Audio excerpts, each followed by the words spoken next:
My name is Kirsten Johansson and I'm a massage instructor at the Vancouver School of Bodywork and Massage. I also practice massage and have been practicing for about 8 years.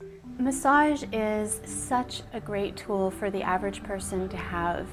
When you're practicing at home, it's great if you can get some oil and practice relaxation massage, otherwise known as Swedish massage. It feels really good and it's very fluid. It's not too hard to do. So I'm going to show you some basic techniques on the table. So this is my friend Stephanie, and I'm going to be giving her a massage today. We've got candles lit, we've got oil and aromatherapy, some nice blankets, and pillows for her to feel really comfortable. Basically, I'm just starting, as you can see, with my hands just sort of sweeping over the blanket here, and it's a nice way to kind of warm up your hands as well as just kind of create the beginning of the massage. So now we're ready basically to begin bringing the blanket and the sheet off of the skin and apply the oil. I find that the most problematic areas where people experience either tension or pain are going to be down here in the lower back. Also, just the whole length of the spine from the very lower back all the way up to the mid and upper back. And finally, up here in the shoulders.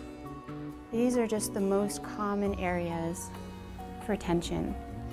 So now that I've warmed up Stephanie's back, I'm going to get a little bit more specific, and I'm only focusing on one side of her spine now.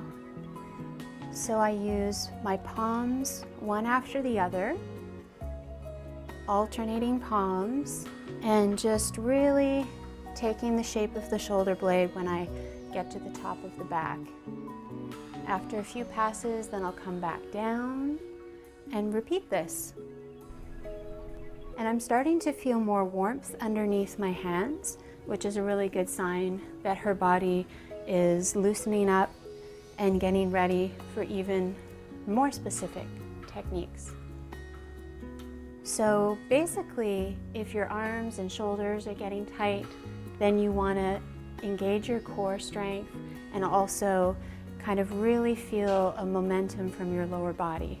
Let your body just sort of sway from side to side. It feels like her muscles have softened. So now I'm going to go into a deeper stroke, and that is alternate fist stroking. So notice that I'm moving very slowly, a lot slower than the alternate palm stroking, and that's because it's a deeper tool. The rule of thumb is the deeper the technique, the slower the stroke. This technique works really well for the whole back, but especially the lower back and the mid back, because there's lots of space for your fist. Whereas when I start to get up to the shoulders, that's where there's less space for my fist in here. So that's where I would probably use a smaller technique, such as thumb kneading. And that would be an even more specific technique to that musculature. And basically, it's one circle after another. So my right thumb does a circle, and then my left thumb does a circle.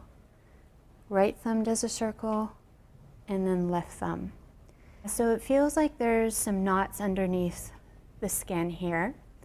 And so it's like I'm trying to iron those knots out, trying to smooth them out little by little. When you're practicing massage at home, remember to start with the surface level with lighter pressure and then get deeper. Make sure to talk to your receiver a lot.